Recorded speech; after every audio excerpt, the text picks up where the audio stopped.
From the little green men of rural Kentucky to the string of lights over Arizona spotted by thousands of people, these real UFO sightings suggest we may not be alone in the universe. Ever since something crashed in the desert near Roswell, New Mexico, in 1947, the craze surrounding unidentified flying objects, or unidentified anomalous phenomena, as the government officially classifies them, has seemingly never ended. In fact, now more than ever, UFO sightings are being discussed in a truly academic manner, with government officials and military personnel coming forward and confirming there are indeed objects of unknown origin flying about in the sky. What was once considered a fringe conspiratorial belief has now become the focus of mainstream media attention and governmental consideration. With this newfound resurgence of interest in UFOs, it's worth looking back at some real UFO sightings throughout history that might actually hold some weight. The Phoenix lights that hovered over Arizona for 3 hours. On March 13, 1997, thousands of people across Nevada, Arizona, and northern Mexico spotted a series of UFOs hovering in the night sky above. Witnesses reported several smaller objects that looked like floating orbs and a larger V-shaped aircraft the size of several football fields over Phoenix, Arizona. This incident is known as the Phoenix Lights, and it is one of the most hotly debated UFO sightings of all time. The UFOs remained in the air for about 3 hours, from roughly 7:30 p.m. to 10:30 p.m., with thousands of civilians staring up at them in awe.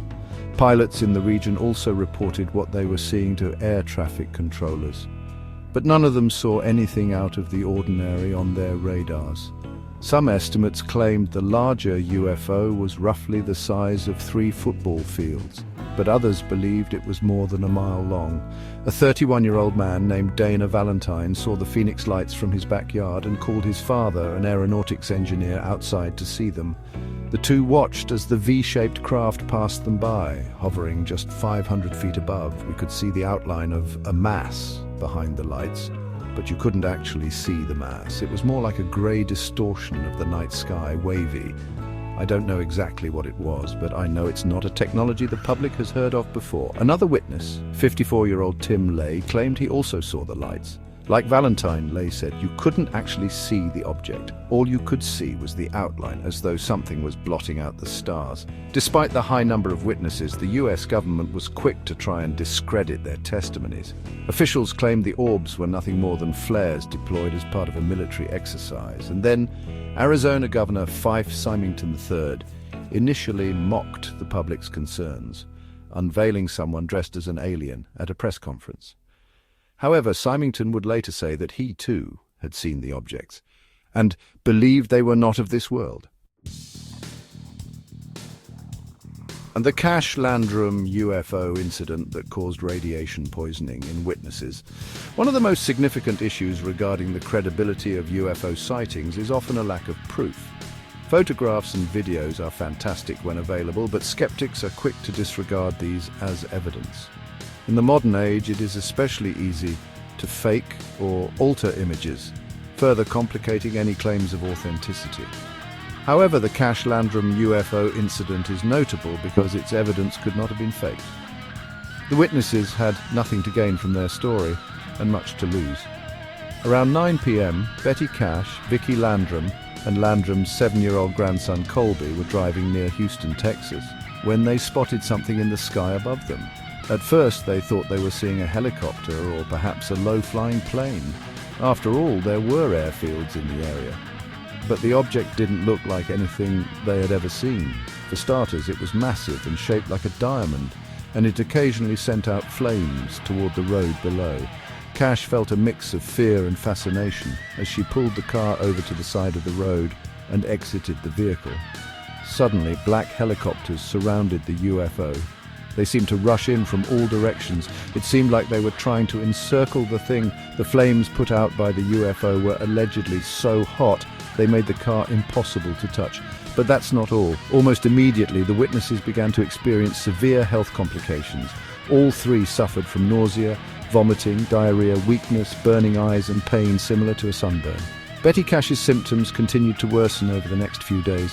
She developed massive blisters, and by the time she went to the hospital on January 3rd, 1981, the pain was so intense that she could barely walk. Cash was discharged after 12 days, but soon returned to the hospital for another 2 weeks. All 3 witnesses eventually recovered, but the incident stuck with them.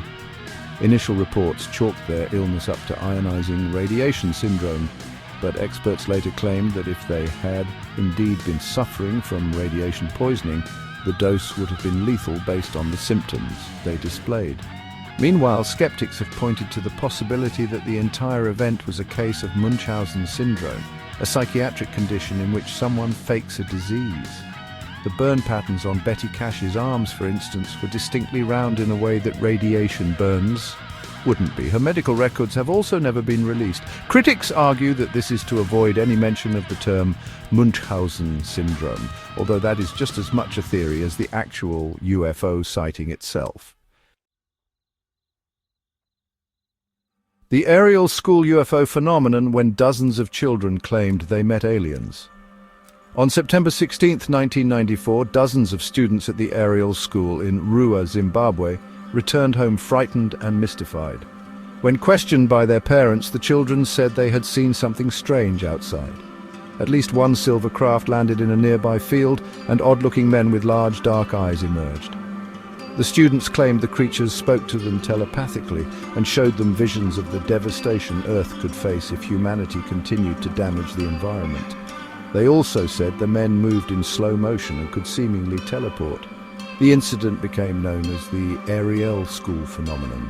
Naturally, their parents were concerned. Whether aliens had indeed landed near the school or not, the children had seen something that scared them. The school began receiving dozens of phone calls, and the news spread like wildfire within days. It eventually reached the ears of the BBC's Zimbabwe correspondent Tim Leach, who sat down with the children for a series of interviews in which they all shared some variation of the same story. The BBC broadcast also garnered the attention of ufologist Cynthia Hind, and eventually Harvard professor of psychiatry John E. Mack.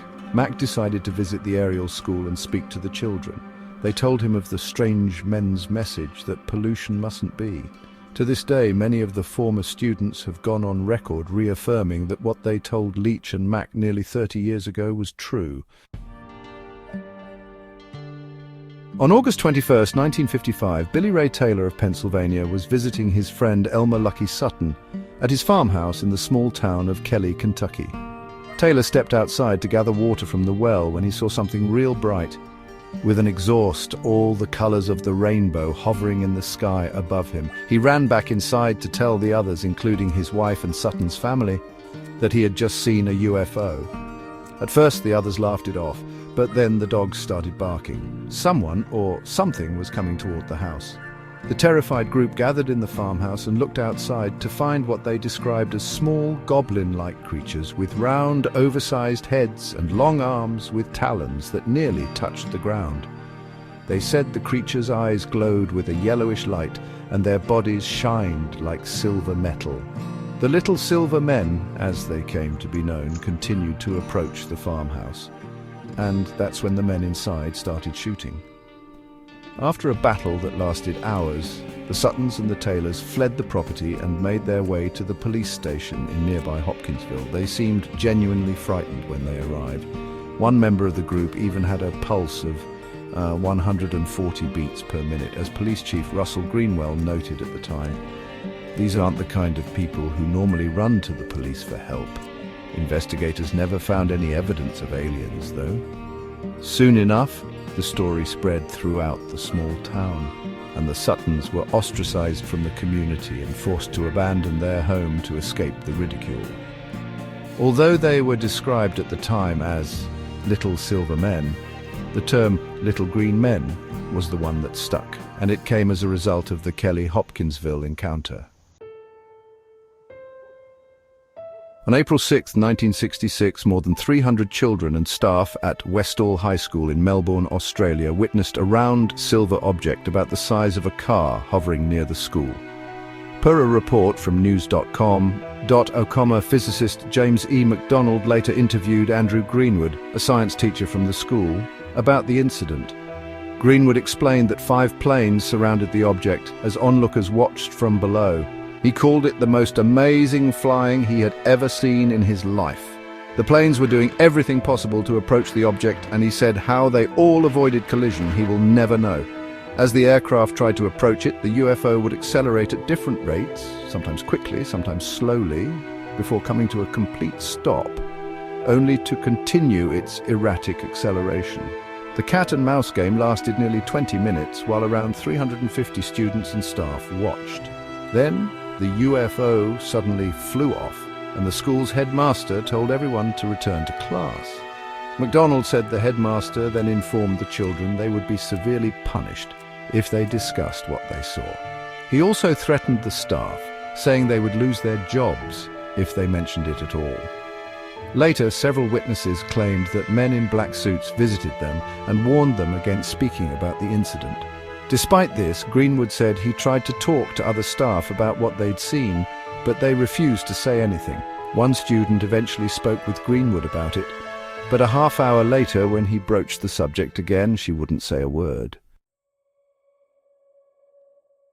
On June 27, 1947, Harold Dahl and his son Charles were on a boat near the eastern shore of Maury Island, Washington, in Puget Sound. Suddenly, 6 donut-shaped objects appeared in the sky above them and dropped a barrage of metallic debris.